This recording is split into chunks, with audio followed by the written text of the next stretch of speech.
So ఈ పరిస్థితుల్లో BJP కూడా చంద్రబాబు నాయుడు విషయంలో చాలా కీన్ గా ఉన్నట్టు అర్థమవుతోంది. ఆయనకి డిప్యూటీ ప్రైమ్ మినిస్టర్ పదవిని ఆఫర్ చేసే అవకాశం ఉందనే చర్చ కూడా ఉంది పొలిటికల్ సర్కిల్స్ లో. బీజేపీ లోపల ఏముంది అనేది పక్కన పెడితే ఉప ప్రధాని పదవి చంద్రబాబు నాయుడు గారికి ఇస్తారా?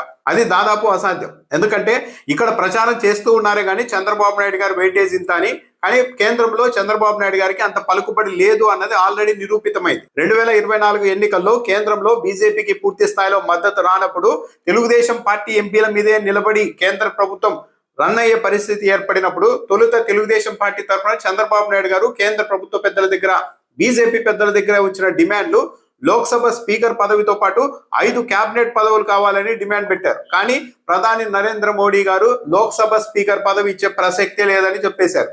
ఏంటి, తెలుగుదేశం పార్టీ ఎంపీల మీద డిపెండ్ అవ్వాల్సిన అవసరం ఉన్నప్పటికీ కూడా స్పీకర్ పదవి ఇచ్చే ప్రసక్తే లేదని చెప్పేశారు.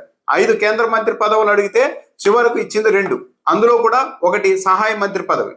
అంటే చంద్రబాబు నాయుడు గారికి బీజేపీ వాళ్ళ దగ్గర ఏదో బెదిరించి అదిరించి సాధించుకునే శక్తి లేదు అన్నది ఎన్నికలు ముగిసిన తర్వాతనే నిరూపితం అయిపోయింది. అలాంటిది ఇప్పుడు ఏకంగా ఉప ప్రధాని చేసేసి నరేంద్ర మోడీ గారు చంద్రబాబు నాయుడు గారిని తన పక్కన కూర్చోబెట్టుకునే పరిస్థితులు లేవు. చంద్రబాబు నాయుడు గారికి మీడియా బలం ఎక్కువగా ఉంది కాబట్టి చంద్రబాబు నాయుడు గారు ఢిల్లీ వెళ్లాలనుకోవడమే ఆలస్యం, ఉప ప్రధాని పదవిని ఇస్తారు, రాష్ట్రపతి పదవిని ఇస్తారని ఇక్కడ ప్రచారం చేసుకోవడమే. కానీ గతంలో అమిత్ షా గారు ఎన్నికల ముందే అమిత్ షా గారే చెప్పారు ఒక ఇంటర్వ్యూలో, చంద్రబాబు నాయుడు గారిని మేమే రమ్మనలేదు కూటమిలోనికి, ఆయనే వచ్చారు. 2019 ఎన్నికల సమయంలో ప్రధాని నరేంద్ర మోడీ గారిని ఒక రాక్షసుడు అంటూ వెళ్ళిపోయారు.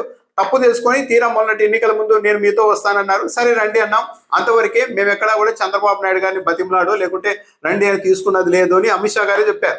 ఇలాంటి నేపథ్యంలో చంద్రబాబే తన అవసరాల కోసం బీజేపీ దగ్గరకు వెళ్ళడం, అవసరం తీరాక పక్కకి వెళ్ళిపోవడం, ఇలాంటి ట్రాక్ రికార్డు ఉన్న చంద్రబాబు నాయుడు గారికి ఇప్పుడు అక్కడికి కేంద్ర ప్రభుత్వ పెద్దల దగ్గర, బీజేపీ పెద్దల దగ్గర నాకు ఇది ఇవ్వాలి, మీరు నా ఎంపీల మీద ఆధారపడి ఉంది అని డిమాండ్ చేసే స్థితిలో చంద్రబాబు నాయుడు గారు లేరు.